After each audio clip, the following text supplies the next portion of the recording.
This is Dr. Ron's Words of Wisdom, words on leadership, goal setting, productivity, and a whole lot more.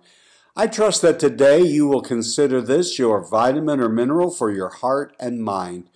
And wherever you receive podcasts from, would you please subscribe to Dr. Ron's Words of Wisdom and leave a rating and a brief written review? It would be so helpful. Today I want to discuss, what do you do about your dreams, and how do you know what dream to buy into? And are you really working that dream? Literally, what's the difference between your dreams and your reality? Let's discuss this.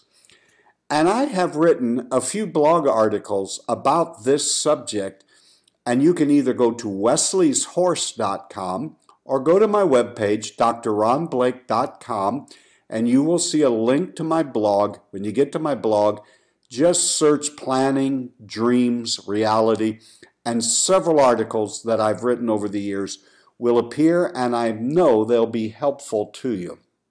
Well, let's begin talking about this particular process. In order for your dream to become a reality, because some people's dreams have become nightmares, is that they've never really thought it through, worked it out, and really know what exactly do they need to do. So the very first step when we're talking dreams and goals and implementation is pick something you have really thought through. There have been times that I have set goals for myself that I really did not think it through. It may have been because I felt pressure from others that this would be a good idea, I ought to try this, and yet myself, I had not really thought it through. So pick something you've really thought through. It's more than a whim, it's more than a passing fancy. It really is something you believe in, something you'd like to do, some work, some joy that you feel really important, that is important to you, and something you really value. So don't just hear an idea today and say, well, you know, that'd be neat. I think I'll do that. And you've not really thought it through. You haven't talked it over with your spouse or your family or whomever you need to talk it over, a confidant or a mentor. Don't get involved in things that you're going to really work on if you've really not thought through all of the various implications, including the one thing that rarely does any committee, person, or group think about, and that's the unintended consequences.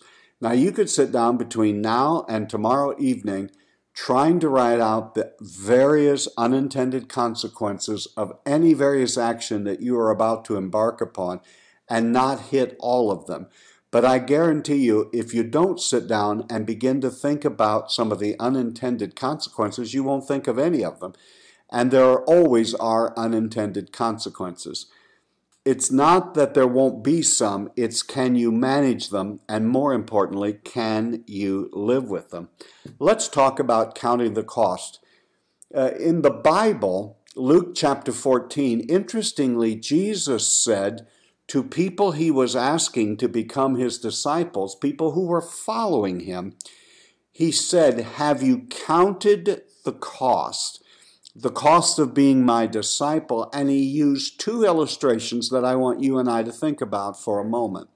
He said, first of all, someone who's going to build a tower would not start building the tower until they sat down and counted the cost, developed a blueprint, got someone to help them, figure out how much money it's going to cost, how many hours of work is entailed? How long will it take in money, in time, and energy?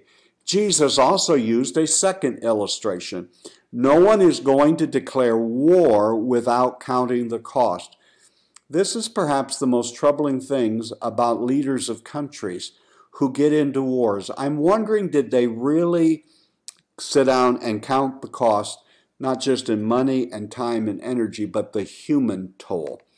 In other words, Jesus gave a great example. You're not going to commit yourself to a lifetime commitment without first counting the cost. Consider the consequence. What are the unintended consequences? What is the worst thing that could happen? You're not ready to tackle anything until you're ready to live with what is the worst outcome that can happen because of this decision. My friends, do not shortchange this part of the thinking process when you are tackling big projects. You have to plan ahead. You have to break the project down into small steps. If you don't, you will live to regret it. Other people just kind of short circuit this and say things to the nature of, well, you know, someday I will get along doing this. Someday I will take care of this. Someday I will get out of debt. Someday I will get a promotion. Someday I will go on the dream vacation. Someday I will prepare for my children going to college. Someday I will start investing in a retirement account. I have looked diligently. I have looked on every calendar that I own, and there is no such day as someday. All I have and all you have today, friend, is this very day. Planning, just as Jesus talked about building a tower, planning is building blueprints. You don't just say build a house without having an architect look at it, without developing artist renderings, without coming up with blueprints. You can do change orders and you can change the blueprint, but you can't change anything if you haven't sat down, counted the cost, and developed a plan. Think of planning like a blueprint on the home that you've built. You would never have tackled the building of a house without the proper planning and budgeting, asking yourself the questions that I've already discussed. What's the worst thing that could happen?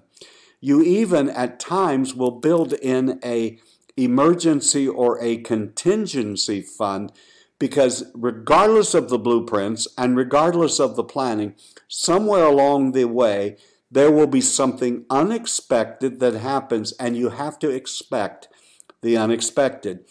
And the blueprint and the planning helps you to break the items down into small rooms, small steps. Whatever goals you are setting for yourself, they will never be reached if you haven't counted the cost, worked your way backward, and developed a plan of how to do small incremental steps that over time will lead to large results. The next thing I'm going to say to you, why I started out with saying you can't really pull this off if you're attempting something you don't really believe in. In other words, if you as the leader do not commit and buy in, no one else will do that. As a matter of fact, I've said to leaders for years, if you want your people to catch a cold, you better have pneumonia.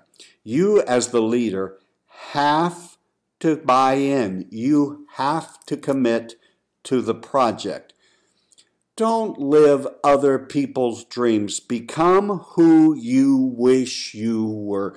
If there are certain things in your life that you wish were different, then stop wishing and go to work and become the person you wish you were. If you'd like to be a healthier person, a wiser person, a more compassionate, a kinder person, you can do that. Stop wishing and start taking the steps and making the incremental changes in your life that you can indeed become the person you wish you were. I want to ask the question one more time. Whatever it is you're looking at right now today that you believe you would like to do you really believe in this? You might say to me today, Dr. Ron, you have mentioned this in 3 different roundabout ways during this podcast. Don't give your life for something that you don't really believe in, that you haven't thought through, that you haven't counted the cost and made the plans. Again, one more time, I need to ask you, whatever it is you're attempting right now, do you really, truly, in your heart of hearts, believe in what you're doing? You'll not be effective doing things that you don't really believe? Is your heart in it? The next thing I would say is you have to track your progress. You can't start to building a life, building a better future, seeing your dreams, goals, and aspirations come to fruition without finding a way to track your progress. I have tried many, many ways in my adult leadership life. One of the best ways is to find a bullet journal or a habit tracker. I like the bullet journal for one major reason. It is a wonderful, wonderful item, a wonderful tool in which to track your progress. And what seems to be a missing point in so many people's lives, the lives of leaders, is they have goals, they've even broken it down into this baby steps and the small incremental actions that are needed, but they're not daily tracking their progress. Track your progress.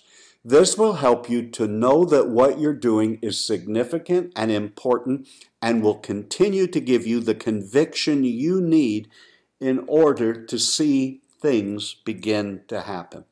I want to end this on a happier note. When you finally reach that goal, that vision, that dream, don't rush on to the next item without taking adequate time to celebrate. If it's a family goal, celebrate with your family. Go somewhere, do something. If it's a work-related goal, church, a not-for-profit, a group that you work with, don't just celebrate yourself, by yourself, but celebrate with the whole group and the whole team who's through their concerted efforts made this become a reality. You can do it. This is Dr. Ron's Words of Wisdom, words on leadership, goal setting, productivity, and a whole lot more. I trust that today this has been a vitamin or a mineral for your heart and mind. And wherever you receive podcasts from, would you please subscribe to Dr. Ron's Words of Wisdom? Leave a rating, and then if you would please write a brief written review. You can go to iTunes, Spotify, Stitcher, TuneIn, Podbean. It is everywhere where podcasts are located. And if you would like to know a little bit more about planning and executing and goal setting, please go to my blog, wesleysHorse.com or drronblake.com, and you'll see a link to my blogs. And also, if you'd like to talk with me on the telephone to see if I can be any help to you in any leadership issues, just jump on a call with me at drronblake.com/call. I'll give you a call and we'll see what the possibilities would be of us working together. I'm looking for the next level leaders who I can come alongside and help. This is Dr. Ron saying to you, leader, you are doing better than you think you are. You really are. And until next time, this is Dr. Ron saying, have a great and blessed day.